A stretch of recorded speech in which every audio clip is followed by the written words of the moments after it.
All right.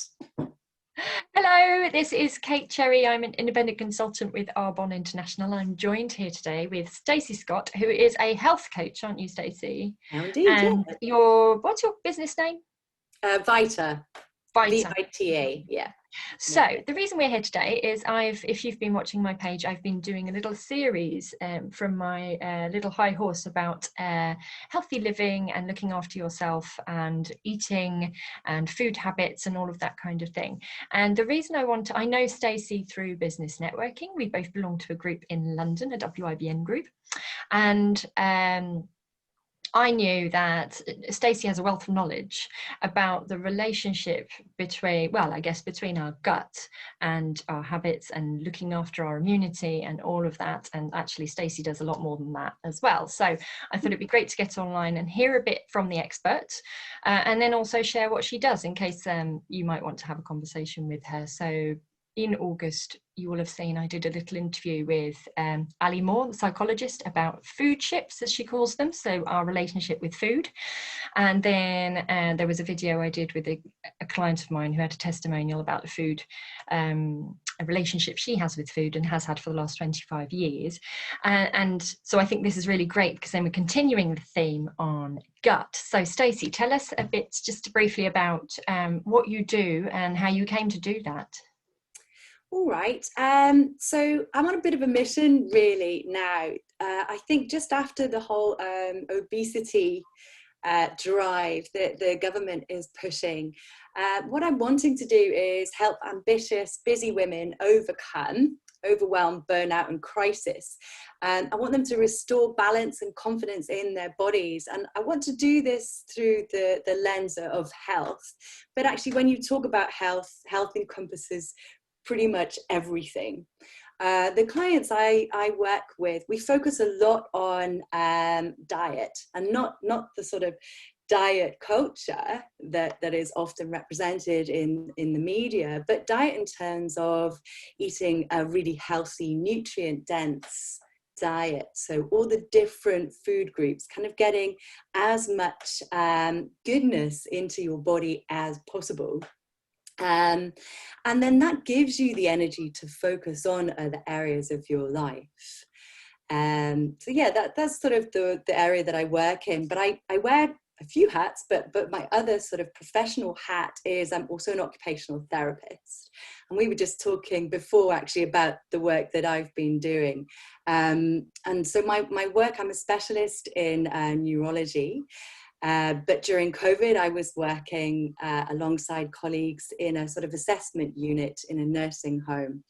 And there's that sort of geek element to me as well. I'm really interested in the area of sort of gut health and brain health.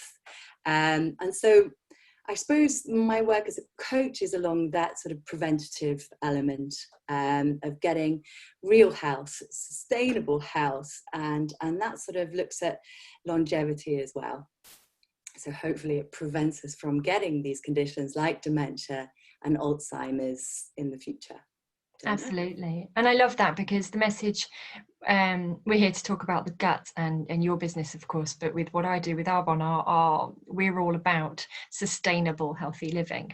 So that key word of, it's not just a shock sort of, I need to do something in the next couple of months. It's sustainable, and it doesn't have to mean depriving yourself of stuff, does it? So absolutely not. Being absolutely, yeah, you and I would not be doing this otherwise. No, I actually have. I love food. It's Friday, the bottle of fizz is ready. Yeah, so absolutely. There's a lot of information is out there, isn't there, about confusing messages about, but like we said offline, actually, we're getting there.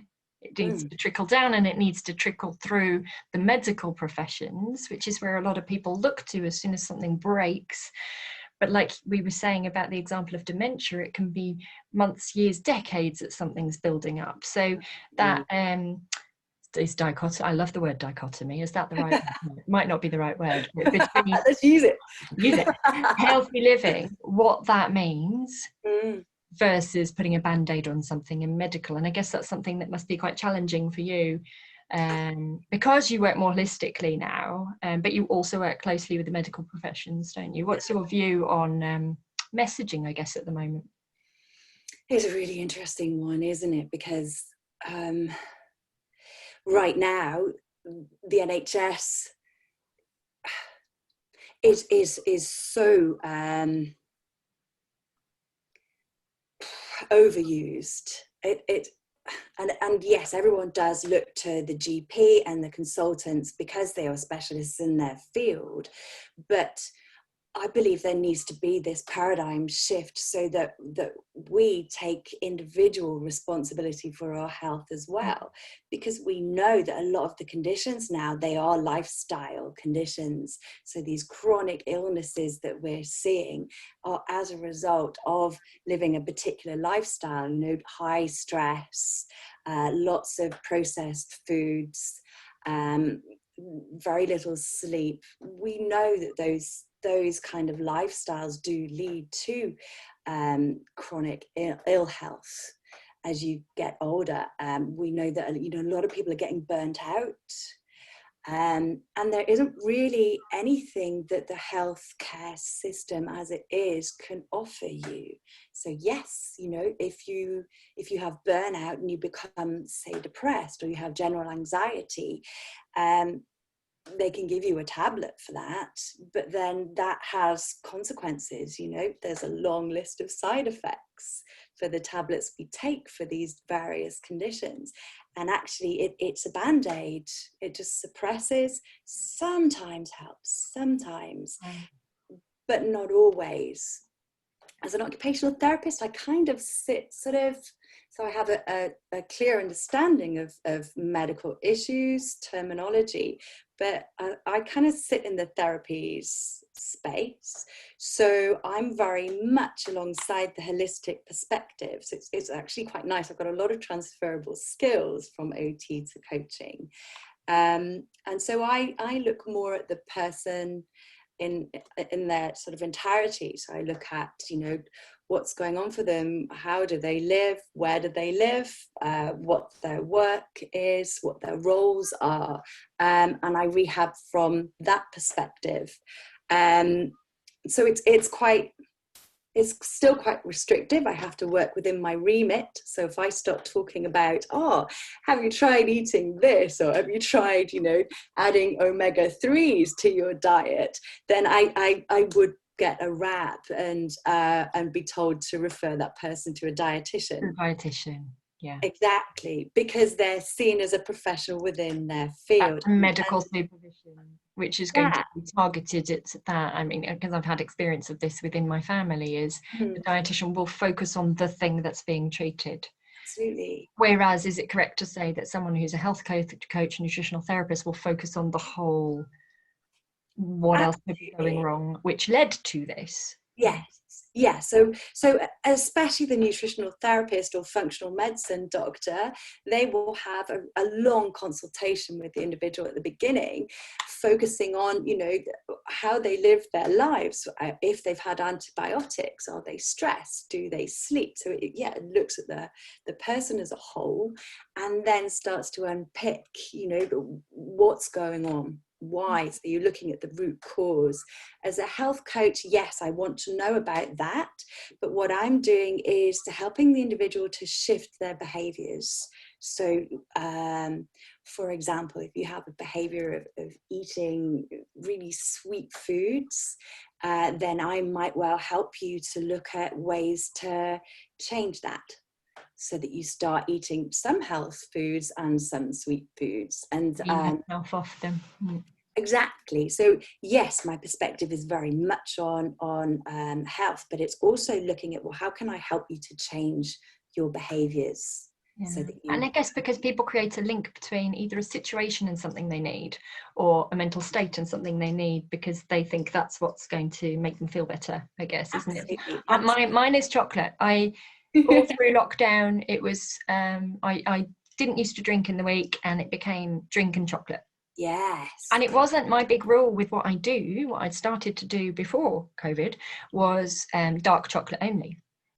No, the Aero bubble bars came in during lockdown. And honestly, my husband and I would share one of those big bars every evening.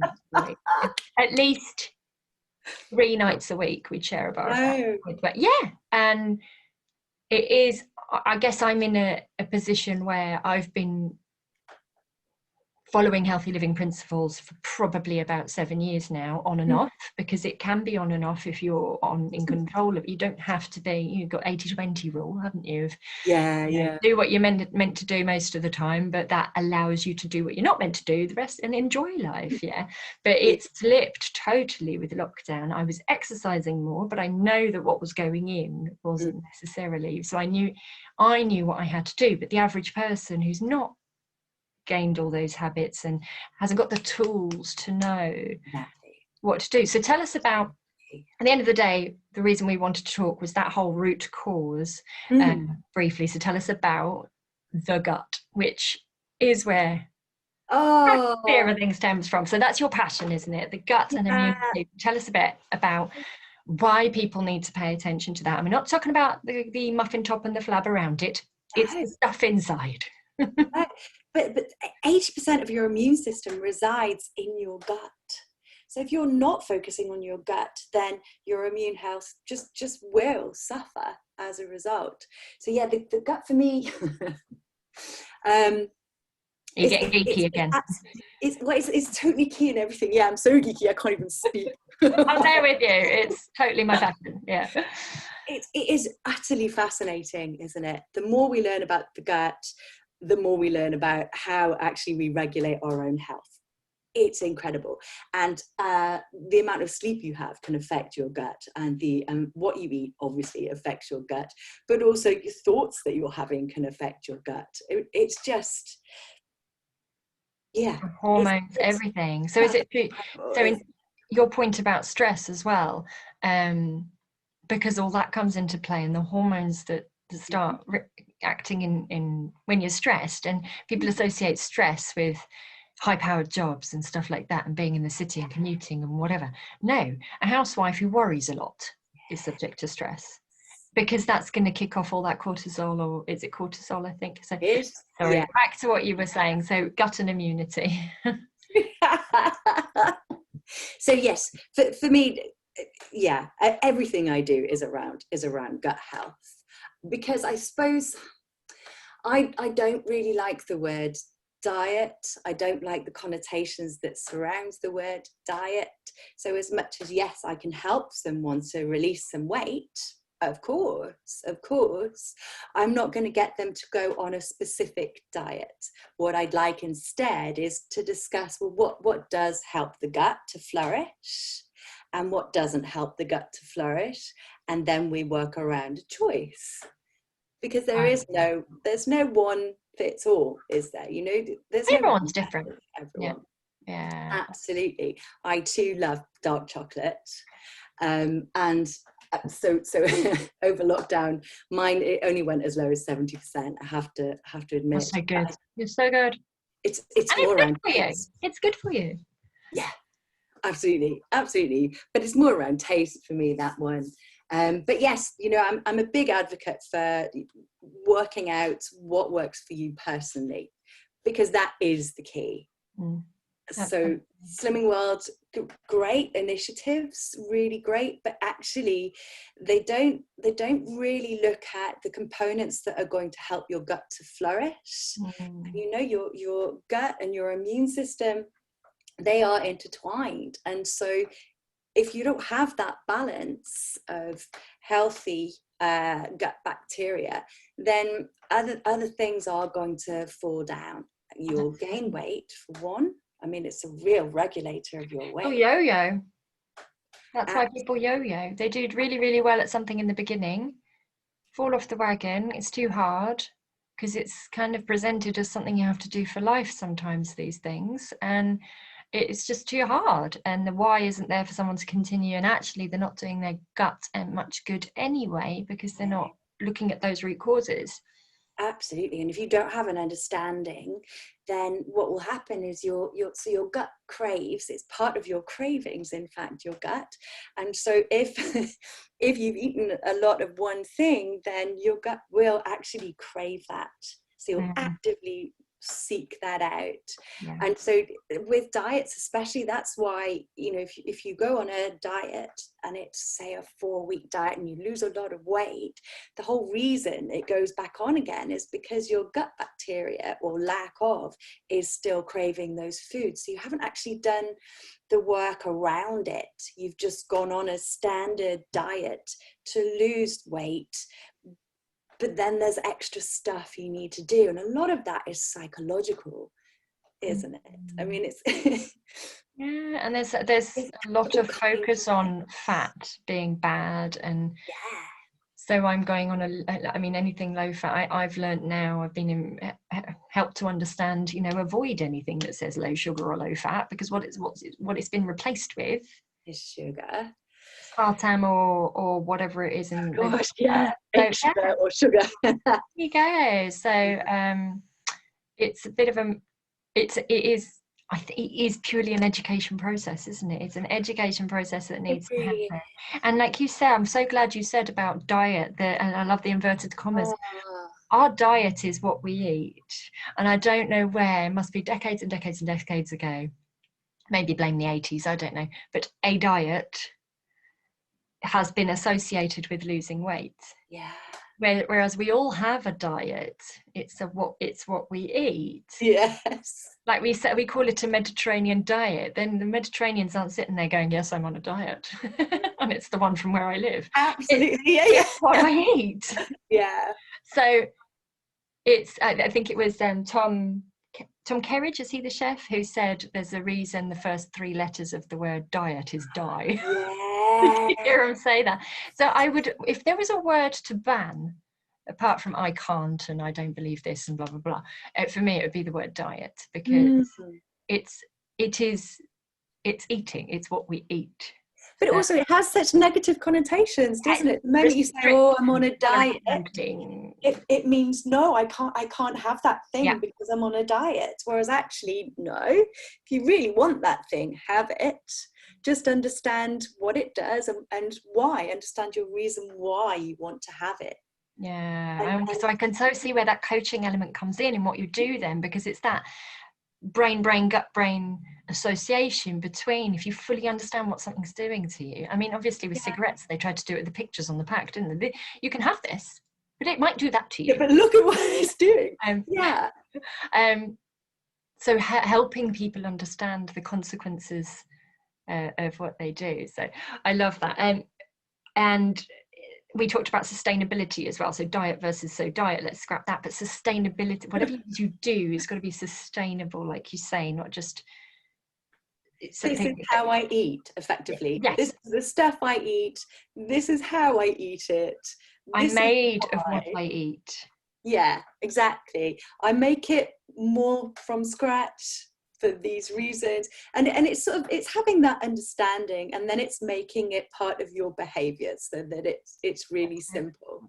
And that's why with coaching it takes a bit more time, but actually when you embed that within your habits, so you change your habits, it then becomes really easy, and you don't actually expend any time thinking about it.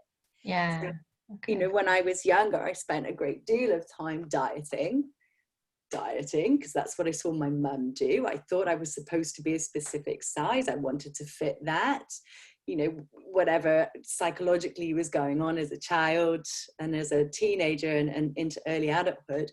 Yeah, I was completely suckered. I thought I was supposed to be super, super skinny, etc. So yeah, I did a lot of fad diets, all kinds of things. And it's not until you have a bit of a health crisis, actually, that then you realize, I do need to look after myself, and food is a huge component of that. Yeah. And so, yeah.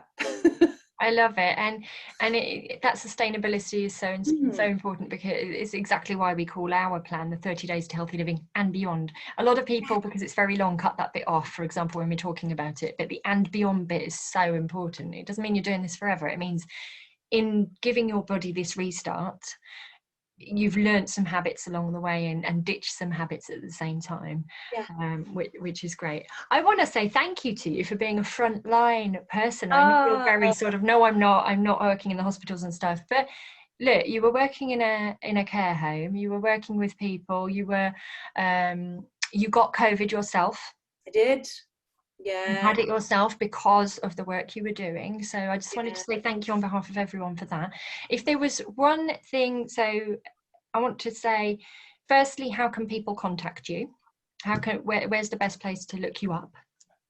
So you can go to my website. I am vitahealthcoach.com. I also am,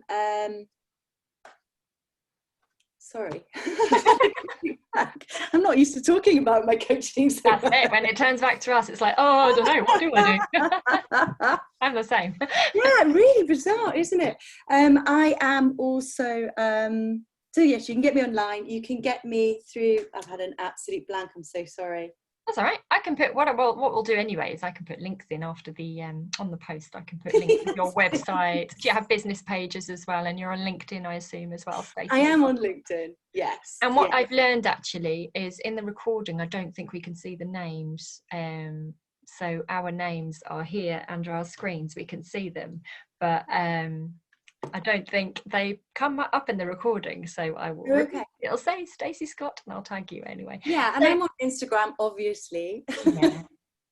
Yeah, Everyone is now. So what if is a final message of who is the person you're looking for that you can help? I suppose, Who's that Kate, person? I'm looking for people who are either really, really stressed and want to make a change in their lives. So they're noticing that as a result of stress, maybe they're not sleeping very well, or they've got sort of gut issues, or they're just not feeling right anymore. They haven't got that sort of zest for life any longer. They're the type of people I can help. They're usually women who are in very stressful roles. So mums are one, actually, or people who are juggling lots and lots of balls. So they're also working, they're in, I don't know, healthcare jobs like me, or kind of high powered. They're now at home, so they've also got the kids to worry about. It's usually women, because in general we do juggle a lot of balls. And we don't give ourselves credit for it, because it's not one big ball. We jump from one thing to the next and don't think we've achieved anything by the end of it, and end the day going, oh, I haven't really done anything today. And it's like, well, actually, if you wrote everything down, you probably blinking have. Yeah. And then we don't look after ourselves food wise, and we probably do end the day with a glass of wine or three. And and it's those things, the little things that creep up on us that we don't realize are actually wreaking havoc in our guts, and then in the longer term could be causing further damage that we just don't think about. And actually thinking about it now and putting a bit more sort of emphasis on your health now is likely to help in the longer term. And I suppose it's that I want, the preventative rather than reactive. Yeah, rather than getting to that stage where someone really needs some kind of medical help. Absolutely. And I would assume as well then, in that case, someone who has got to that stage, they need the medical help. And because I speak to so many people who get to the stage where they've had this, that, the other medically dealt with or being overseen. I say overseen because it's to make sure they're not dying, kind of thing, or don't need a hospital bed. But at the same time, then when I say, so are you getting nutrition advice? Is your whoever's looking after you telling you what you should eat, what you shouldn't eat? Because I'm sitting there going, oh, I know what that is. And I say, no, not really. Or so that's someone as well. So on the other side of things, something has happened and they just need that guidance to not get back where they were. So that could be someone, I assume. Well, I mean, my story, about becoming really, really unwell with what looked like MS. I have never had a clear diagnosis, but when I spoke with my consultant then, it was very much, vitamin D, but nothing else.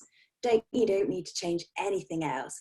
And that's what got me into coaching in the first place, radically changing the way I live so that I could be well again, because I know, working in neurology as an OT, that actually there are so many issues, aren't there, with medication that actually can exacerbate or just worsen your condition. So yeah, but that's a whole a whole other topic. Yeah, oh yeah, it's Isn't it? so linked. I have a friend who had a gut issue recently. She thought it was her diverticulitis that was flaring up. Turns out it's her diabetes medication was Oh, having an impact. And all of those things, just lots of little alarm bells going off for me, which is her perspective was, it's fine now because we changed the medication. It's like, yeah, but both those things, there's so much you can do.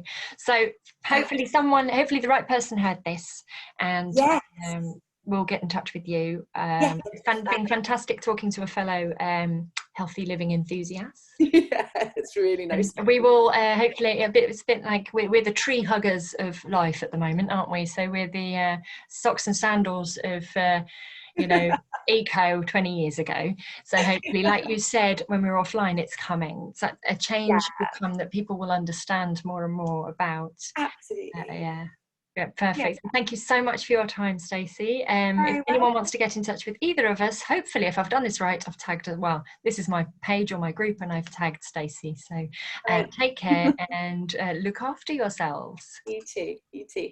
Bye bye.